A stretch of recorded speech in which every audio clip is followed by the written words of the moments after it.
Now, the Live 5 for 6 Skyview Network, sponsored by Terry Lambert Hyundai. Buckle up because we are back on the temperature roller coaster. We are all over the place this week. We had some below freezing temperatures this morning, back to the 30s tomorrow morning, and then going all the way up to 80 degrees on Thursday. All the details on that coming up. Right now on News Channel 6.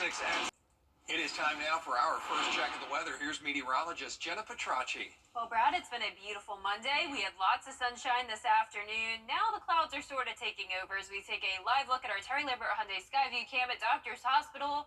All high-level clouds, though, not going to bring us any rain tonight. Overall, partly cloudy with some mild temperatures for now. Won't last much longer, though. We are going to dip back down into the 30s tonight. But in the meantime, enjoy these 60s. Overall, pretty much room temperature outside. 65 in Augusta, 64 in Barnwell, 63 in Swainsboro. Gibson, you're at 65 as well, and 64 in Washington. Dew points in the 20s, so a dry air mass in place. Winds are also a little bit breezy, 8 miles per hour in Crawfordville and Gibson, 7 in Sparta and Sandersville. And with the winds and the low humidity, we do have the chance that fires can spread rapidly. So limit your outdoor burning, especially if you're in our western counties, as that low humidity sticks around tonight with the winds. But satellite radar showing the clouds across the area. Once again, not going to bring us any rain. And as we zoom out here, most of the southeast is dry, high pressure in control.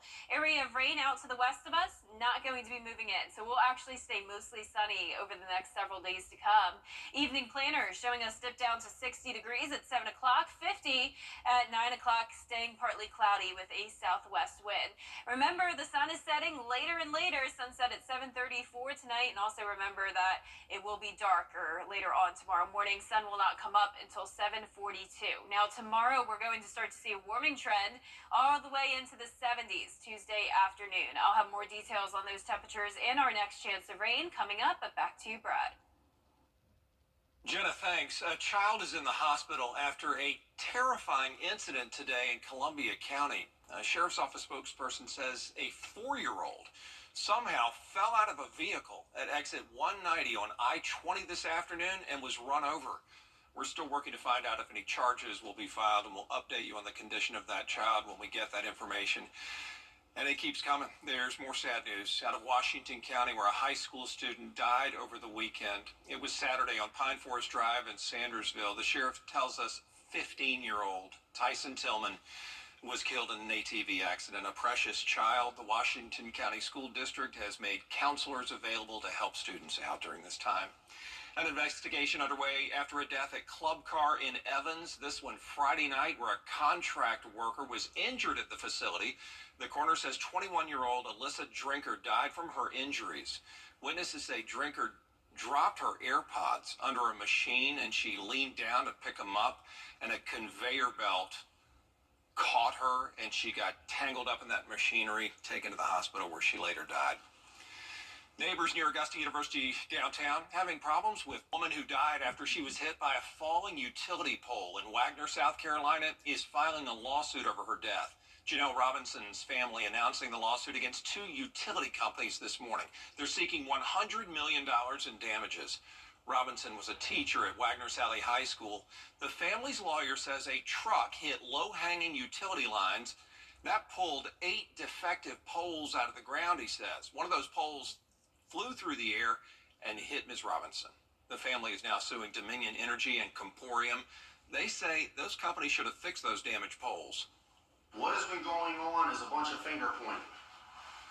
Dominion Energy says, not our poles, not our responsibility. Comporium says, not our poles, not our responsibility. We don't buy that. Not for 1 second. The attorney says the companies have shared their condolences. This week on Jenny, we are celebrating women during Women's History Month. The Augusta Broadway Singers are going to shine the spotlight on women as well. Their upcoming concert in Evans, in fact, is dedicated to the women of Broadway, with lots of familiar music. There's also a special woman guest conductor, retired Lakeside High School chorus teacher Stacy Branch. We're going to start with I Feel the Earth Move, and On Broadway by Carole King. Yeah. She's pretty much a legend. Yes, she is. We're also going to do something from Waitress. She Used to Be Mine. Okay. We're going to do some things through a musical called We Dance, once on this island. And Human Heart When We Dance is included in that. A few Barbara Streisand pieces. Papa, Can You Hear Me? From Yentl. Yes. It's a great piece of music. It's so good. Stacy Branch and the Augusta Broadway Singers are excited for that concert. It's coming up March 22nd. Also, we'll have the owner of Paul Charette Medical Spas and Cosmetics. His salons are spread across the South, but his roots are right here in Augusta. That's Tuesday at 12:30 on Jenny. Coming up, carrying a gun without carrying a permit. It is now legal in South Carolina. Why some are concerned about those new rules after the break. And another cold night with patchy frost possible tomorrow morning. Warming up quickly, though, tomorrow afternoon into the 70s. Mostly dry and sunny this week, but a chance of rain and storms starts on Friday. Details coming up. Hi. You like Mr. Drysdale? 9 o'clock if you want. Welcome back, everybody. South Carolina's governor signing a law to get rid of some of the paperwork for gun owners. Delilah James tells us about opposition to those new rules. South Carolina recently passed a law allowing gun owners to carry their firearms openly and freely without a permit. And some local law enforcement agencies are concerned that this new law could impact the community. The new law is currently in effect and allows anyone above the age of 18 to openly carry a handgun without any training or registration, except in some places like schools, churches, and hospitals. Law enforcement agencies did express some concern about people no longer being required to go through the training that comes with getting a permit, but praised another aspect of the law, which will provide free monthly firearm training to anyone in South Carolina, and said they hope people take advantage of the program. I'm a fan of training and some background checks and things like that. Those were our concerns. But obviously, as it's passed, we will do our best. It could be a challenge for some folks. My hope is that folks will continue to use the concealed weapon permit program. Tomorrow, Berkeley County Sheriff's Office and the Isle of Palms Police Department will discuss how the new law will impact their policies and procedures.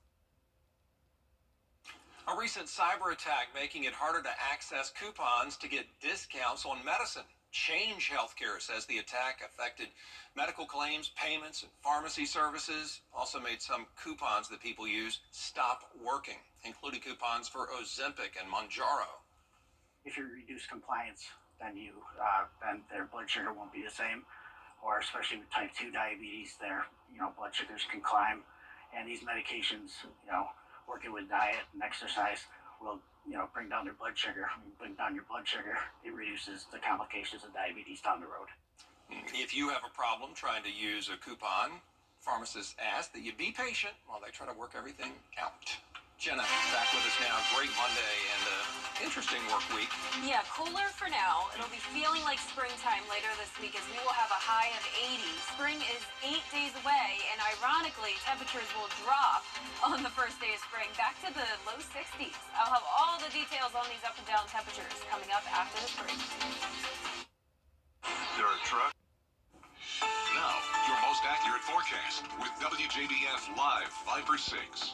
Good evening. It was a nice Monday. We did start out very cold, though. We made it down to the freezing mark here in Augusta, high of 66. So overall, room temperature-like conditions this afternoon.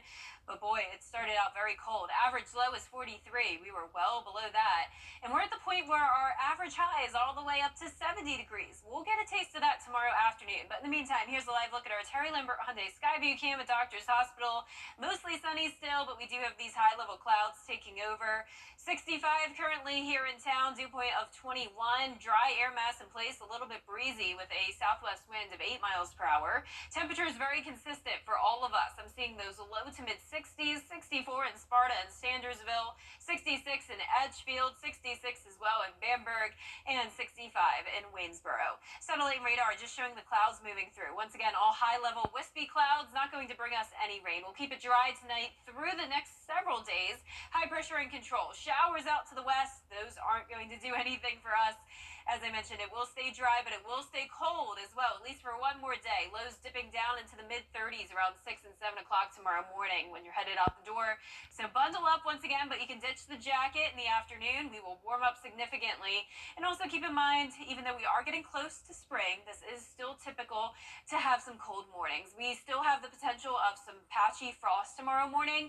And on average, the last frost actually isn't until April 3rd. Last year, it actually happened on April 12th, so it's possible that we could continue to see temperatures as low as the low to mid 30s over the next month or so. But that won't be the case for the rest of this week. We'll have the 30s tomorrow morning, and then it's done. In fact, those lows shooting all the way up to 60 on Saturday. That's around what our high was today. Highs are also going to take a big climb all the way up to the 70s tomorrow, 76 Wednesday, 80 on Thursday, and getting close to that 80-degree mark still Friday and Saturday.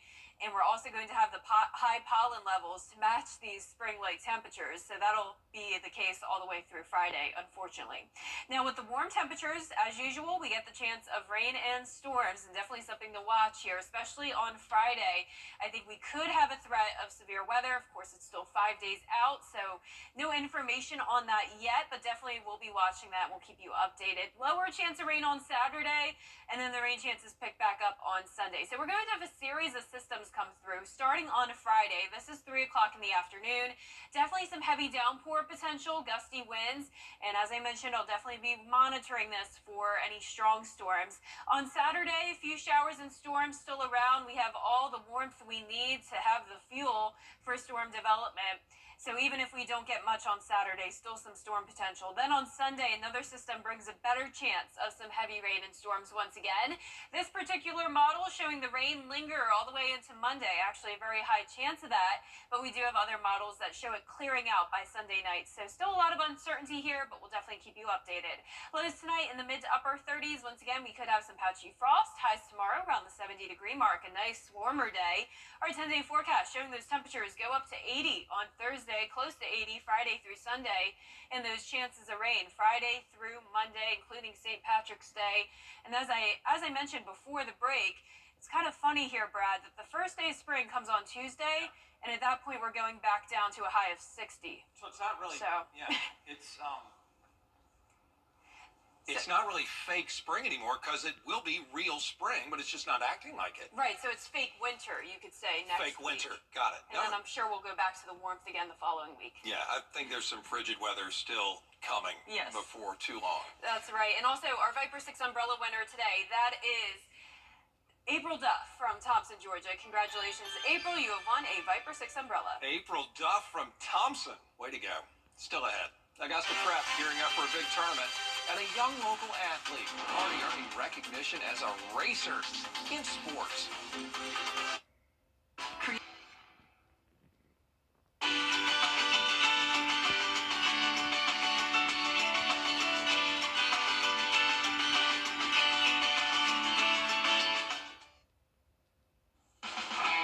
Now, WJBF sports coverage you can count on. The Augusta Prep golf team opened their season last week, and now they're gearing up for their second tournament at Mount Vintage. The Cavs have a much bigger roster this year as they doubled the number of players on the team, and that is thanks in part to new head coach Chris Gay. Now, he didn't want to be on camera, but he did tell me that it has been such a joy coaching these young men, including his son, and he's excited for what this season will bring. The Cavs have their second tournament tomorrow, and the team is really excited for a chance to continue improving and building their team chemistry. I'm really excited. It's going to be fun. Fun course, Mount Vintage, a lot of history. Played multiple tournaments there. We've been just really good teamwork, team ability, being able to hit irons consistently. Ultimate goal is trying to win a state championship. Well, we definitely have more players, at least twice as many. And also we have more seniors on the team. So we just pump each other up and just like, hey, it's all right, just do your best. And if there's a bad shot, we're just like, don't worry, just do better next time. The Cavs will head to Mount Vintage tomorrow for the Tri-Team Tournament against Curtis Baptist and Colleton Prep. The USC-Aiken softball team got a sweep over USC Buford as they won their third game against the Sand Sharks 2-1. Their next game will be on Saturday as they open up a 3-game series against Georgia College and State. And some really cool news for a local 6-year-old. He won the 15th annual Monster Energy Daytona Amateur, which is a national AMA racing event that has very limited spots. His name is Weldon Austin Young. He raced in the 4 to 6-year-old age group and came in first out of the 33 racers in his class. He's from Lincolnton, but currently lives in Union Point, Georgia, to dedicate more time to racing. Very, very cool for him. A big congrats to Weldon and his family. That does it for sports. We'll be right back. The Lot is at 9 on MeTV. Over the years, thousands of people have gotten their hands on one. And who knows, you could be next. Win your very own Good Morning Augusta coffee mug at WJBF.com/coffee club. Sponsored by Honda Cars of Aiken. Something about the morning makes you feel good now. You know that I love you. Good morning, Augusta. Well, exciting news for you tonight. Hidden Valley Ranch bringing 7 new sauces to its dressing lineup, including a Cheez-It flavor. The brand says it can be used on nachos or with soft pretzels, maybe. Other flavors, including jalapeno, hot honey, green goddess, parmesan, and garlic. All great variations of ranch dressing. We celebrated National Ranch Day yesterday. I forgot to celebrate. I ate so much ranch dressing last night in honor of it. So good for you, good. Brad. Yeah, it's great. Well done. Yeah, it's good. This It's is good great for you. shows. Thanks for watching, everybody. Good night.